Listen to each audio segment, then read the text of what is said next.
When I criticised Five Nights at Freddy's creator Scott Cawthon, a lot of his defenders swarmed me saying, "It's just his opinion." It was just his opinion, by the way, that he was donating to anti-queer politicians. It was just his opinion, is what his defenders said, before ironically attacking me en masse for having an opinion.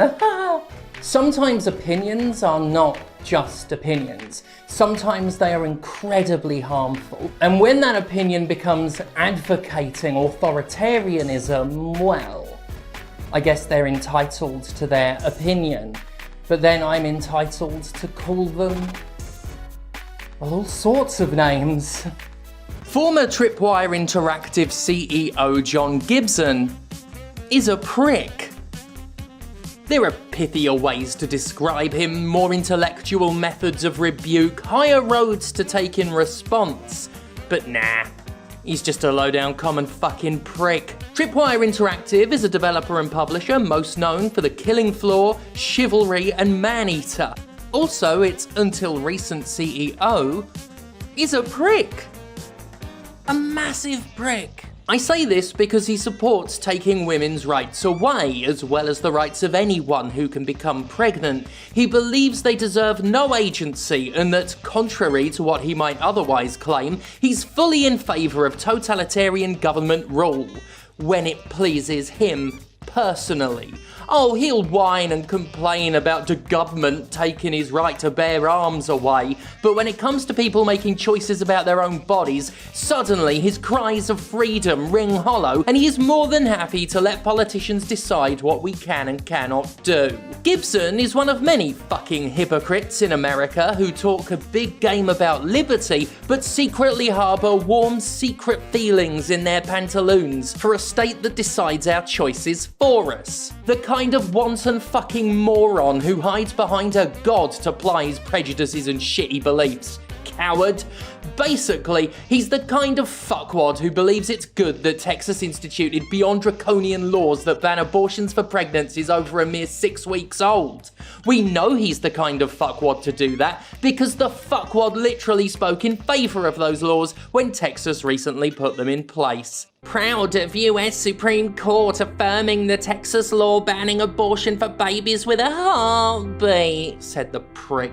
As an entertainer, I don't get political often, yet with so many vocal peers on the other side of this issue, I felt it was important to go on the record as a pro-life game developer. Said laws are the result that anti-freedom Republicans and their allegedly Christian followers have wanted ever since Roe v. Wade. It's said to be among the biggest reasons why these liberty-hating, unpatriotic wankstains wanted to pack the Supreme Court, who predictably rolled over to let the so-called heartbeat bill strip the rights and dignity away from pregnant people in the state. Fucking heartbeat bill. What pathetically cloying, despicably dishonest language. Heartbeat bill. Absolutely fucking ridiculous. Anyway, I still can't get over the fact that John Gibson literally wrote the words, "It was important to go on the record as a pro-life game developer," as if he was coming out, as if this was an identity to be embraced and not the self-important ravings of an authoritarian lickspittle. It's almost as ludicrous as calling himself an entertainer, which I also can't believe he had the gall to do. Well, on reflection, I suppose given how badly he's been ratioed on Twitter, how utterly dunked on he's gotten, how he's driven associates away, drowned in negative press, and had his Christian metal music scrutinised, we can say he's been thoroughly entertaining, even if unintentionally. Oh yeah, Christian metal music is what I said! It turns out that John Gibson has himself a little bit of a band. It's called Dirge, and it's fucking hilarious. I mean, I consider myself a veritable queen of cringe, but this is fucking pathetic.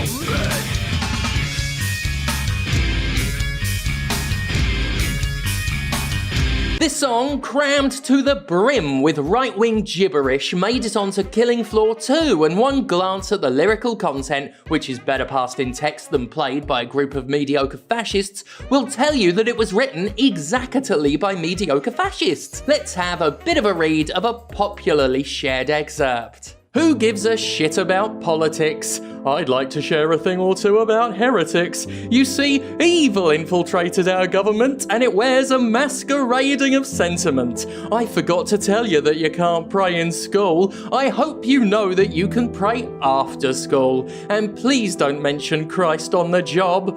Wonder why I feel like I've been robbed.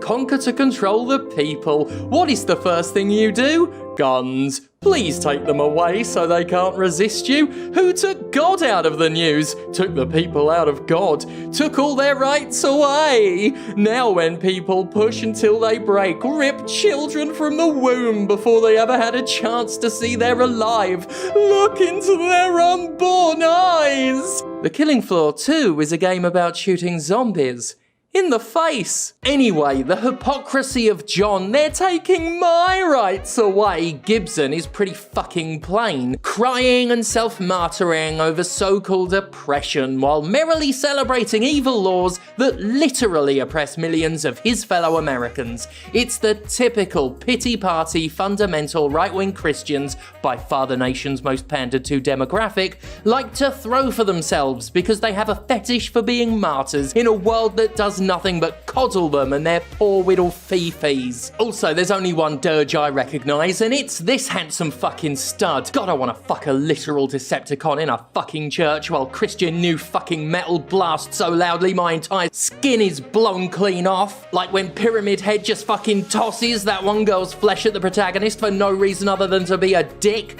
But no matter how big a dick Silent Hill's knife-wielding executioner may be, he's not such a fucking turd as to tweet in support of anti-abortion laws. You may have figured it out by now, but I'm pro-abortion. I don't personally refer to myself as pro-choice, not because I necessarily have a problem with the term, but because abortion isn't a dirty word, and when I say I'm in favour of abortion, I mean I'm in fucking favour of it.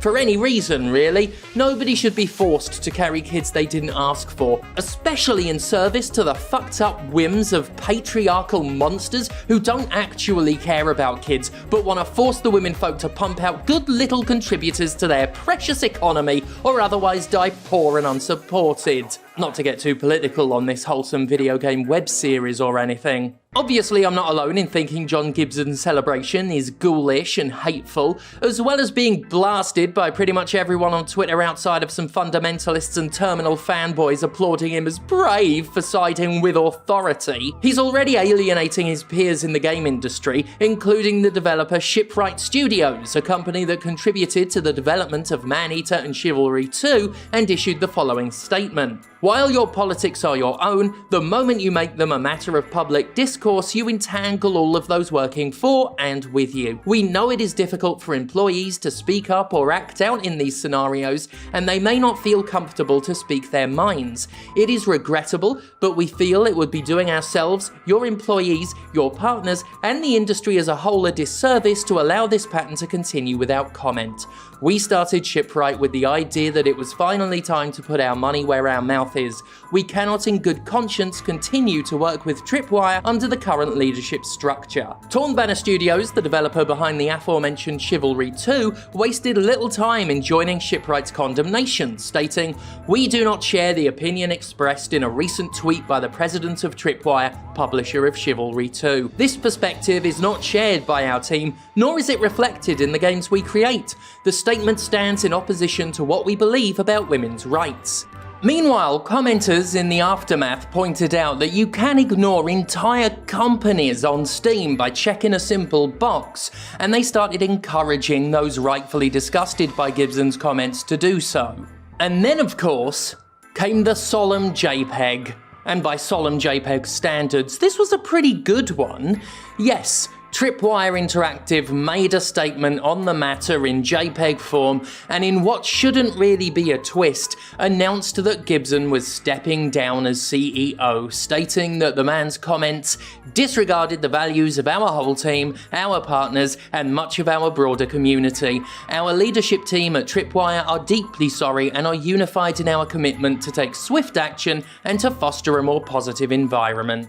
Now, of course, those usual free speech advocates who don't understand what free speech means are rushing to attack this decision, but yet again the talk of freedom rings hollow. Gibson is free to side with downright vile, abusive authority, but Tripwire is equally free to protect its standing in the game industry, just as any critic of the man is free to call him a fucking prick. After losing the goodwill and business ties with two studios, Tripwire's president actively brought harm to the company, as well as shook the faith of the very employees upon which that company is built. And that makes him pretty shit at his job. You can say he was booted for wrong think if you like, but it wasn't really wrong think. This wasn't an ill-thought-out comment, this wasn't a goof, it was spoken out loud advocacy for harmful things. Again, he's free to do it, not free of consequences, but when you decide to dangerously support dangerous people and endanger your company's reputation in the process, well,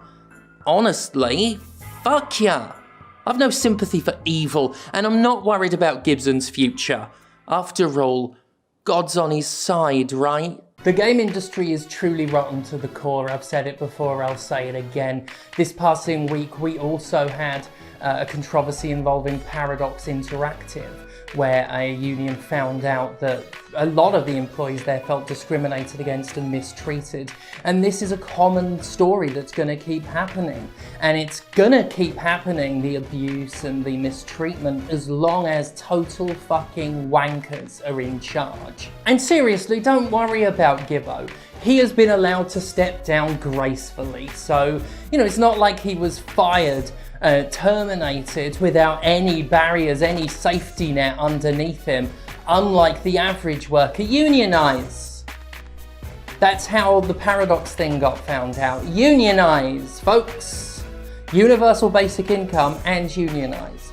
We'll add another left-leaning phrase next week. Well, we won't. I've already filmed it and I know I don't say it. Thank God for me. And remember, something capitalism bad, abortion good. Abortion good. Thank you. Thank you.